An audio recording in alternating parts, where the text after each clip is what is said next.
Let's take a look at the CS50 library, specifically its GetInt function. Here we have the actual source code for GetInt, and notice that it's not too long, and most of it constitutes a while loop, an infinite loop at that, that only returns a value once we've actually gotten what we expected. Let's walk through it. Notice up here first, the while loop begins. Notice next that we have a line of code that actually calls getString and stores the return value in a variable called line of type string. We then do a bit of a sanity check. If line equals null, then we curiously return int max.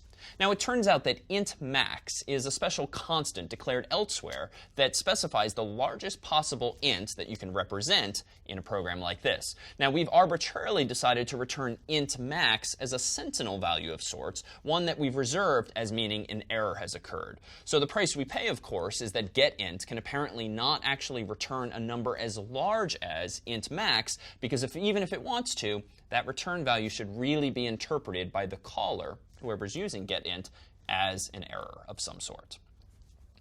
Next, notice that I've declared an int n and a char c. In this next line of code, I call a function called scanf, passing in 4 arguments: line, which is the string the user's typed in, quote unquote %i, %c, which is a format string that I'm expecting the user might type, followed by the address of n and the address of c. Now, scanf's purpose in life is indeed to scan a string, looking for the particular format that the programmer has specified as that second argument. In this case, %i is in there, as is %c. So if scanf encounters an int in the user's input, that int will be stored inside of the variable called n, because we have provided as the third argument to scanf the address of n, which means that scanf can indeed go there and update the value therein.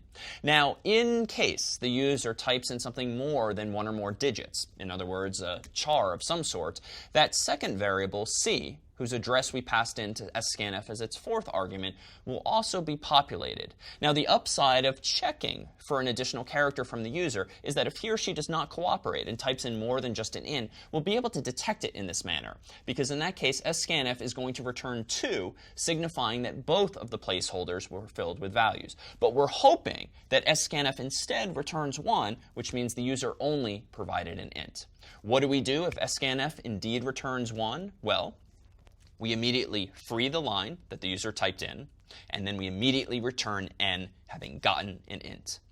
Else, if scanf does not return 1, and the user therefore did not cooperate, we still free the line, but we now prompt the user to retry. And because we're still inside of that otherwise infinite loop, the process will begin again, and maybe again, and maybe again, until the user actually provides us an int.